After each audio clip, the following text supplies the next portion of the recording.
okay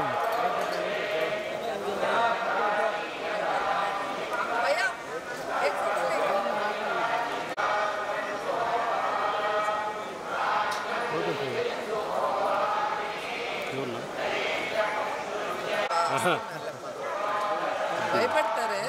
మీరు తమ్ముని భయపెట్టేస్తున్నాను తీసుకోవాలి కూడా మీరు అడుగుతారు మళ్ళీ నన్నే తెచ్చిస్తారు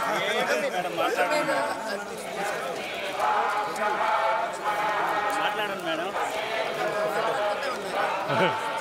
మాట్లాడండి వదిలేదు ఓకే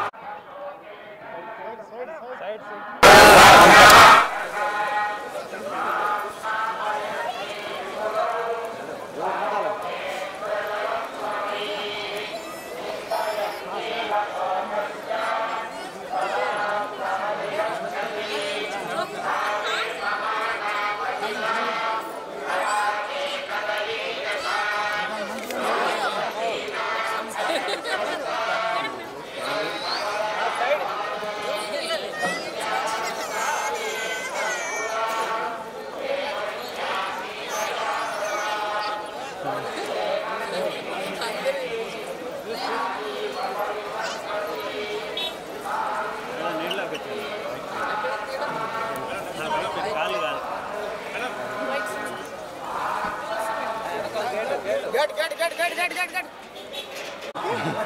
దొరికాను కదా ఏదో కాంట్రాక్ట్ చేయాలని ఉంటుంది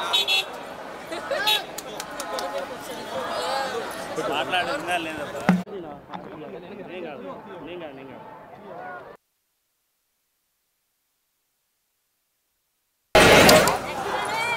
మనమే మేడం ఓకే మేడం సో ఎప్పట్లాగే మన కలియుగ దైవం వెంకటేశ్వర స్వామి దర్శనం చేసుకొని ఆశీస్సులు తీసుకొని వెళ్తున్నాను అండ్ ఈరోజు అందరూ కూడా రావటం మీరు అందరూ గమనిస్తున్నారు అండ్ June 4th రిజల్ట్స్ వస్తున్నాయి కాబట్టి ప్రజలు మీడియా అంతా కూడా చాలా ఆతృతగా ఎదురు చూస్తుంది ఎవరికి కావాల్సిన స్టోరీలు వాళ్ళు వండుతున్నారు అనేది మనం గమనిస్తూనే ఉన్నాం నిన్ననే ఎగ్జిట్ పోల్స్ కూడా రావటం జరిగింది ఎవరు ఏం ఎగ్జిట్ పోల్స్ ఇచ్చినా ఎక్కడ ఏం డిస్కస్ చేసినా ఫైనల్గా జరిగేది సెకండ్ టైం జగనన్న సీఎం ఎందుకంటే ఈ రాష్ట్ర ప్రజలు సంక్షేమానికి అభివృద్ధికి పట్టం కట్టడానికి రెడీగా ఉన్నారు కాబట్టే మహిళలు ముసలి వాళ్ళు పెద్ద ఎత్తున రాత్రి 9 అయినా కూడా ఎదురు చూసి ఓటింగ్ వేసి వెళ్ళటం మనం అందరం కూడా గమనించాం సో మనకి స్వాతంత్రం వచ్చిన తర్వాత ఇంత పెద్ద ఎత్తున సంక్షేమాన్ని అభివృద్ధిని ప్రజల కోసం అందించిన ఏకైక ముఖ్యమంత్రి జగన్మోహన్ రెడ్డి గారు రాష్ట్రం విడిపోయి నష్టాల్లో కష్టాల్లో ఉన్నా కూడా ప్రభుత్వ బాధ్యతగా ప్రజలకి మంచి చేయాలి రాష్ట్రాన్ని అభివృద్ధి వైపుకు నడిపించాలి అని చిత్తశుద్ధితో పారదర్శక పరిపాలన అందించారు కాబట్టే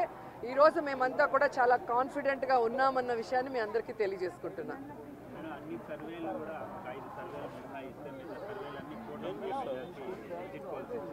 ఈరోజు కూటమి కొత్తగా పెట్టుకున్న కూటమి కాదు ఆల్రెడీ 2014లో పెట్టుకుంది అప్పుడైతే కొత్త కాంబినేషన్ కాబట్టి ప్రజలు ఎక్స్పెక్ట్ చేసి ఓట్లు వేశారు కానీ 2014లో అక్కడ ఇక్కడ రెండు చోట్ల కూడా కూటమి అధికారంలోకి వచ్చినా కూడా ఈ రాష్ట్రాన్ని సర్వనాశనం చేసింది కానీ ఈ రాష్ట్రానికి ఇవ్వాల్సినది ఏమీ ఇవ్వలేదు ఏమీ అభివృద్ధి చేయలేదు అన్నది ఈ రాష్ట్ర ప్రజలు గమనించారు కాబట్టే ఈరోజు ఆ కూటమికి క్రేజ్ లేదు అనేది మీకు తెలుసు మాకు తెలుసు పోస్టల్ బ్యాలెట్ పైన చేసినటువంటి ఫైట్ ఖచ్చితంగా ఈరోజు ప్రజలందరూ కూడా గమనించాల్సిన విషయం వ్యవస్థలు ఏ విధంగా ఈరోజు చంద్రబాబు నాయుడు చేతిలో వాళ్ళు ఇష్టానుసారం చేస్తున్నారో మనం గమనిస్తున్నాం ఆ విషయాల్ని ఇష్టానుసారం ఎలక్షన్స్ అప్పుడు మార్చేయటం అలాగే కేసులు పెట్టించడం వైఎస్ఆర్సీపీ నాయకుల మీద ఇప్పుడు దేశంలో ఎక్కడా లేనటువంటి విధంగా కొత్త కొత్త రూల్స్తో పోస్టల్ బ్యాలెట్ని ఏ విధంగా వాళ్ళకి అనుకూలంగా మార్చుకోవాలన్న ప్రయత్నం చేస్తున్నారో మనం గమనిస్తున్నాం అదే చెప్తున్నా కదా ఎవరెన్ని దొంగ ఆటలాడినా ఎవరెన్ని వ్యవస్థలను మేనేజ్ చేసినా ప్రజల మనసులో ఉన్న జగన్ గారిని చంద్రబాబు నాయుడు కాదు కదా ఆయన పుట్టించిన ఖర్జూరపు నాయుడు కూడా మేనేజ్ చేసి మార్చలేడని కూడా ఈ సందర్భంగా తెలియజేసుకుంటున్నాను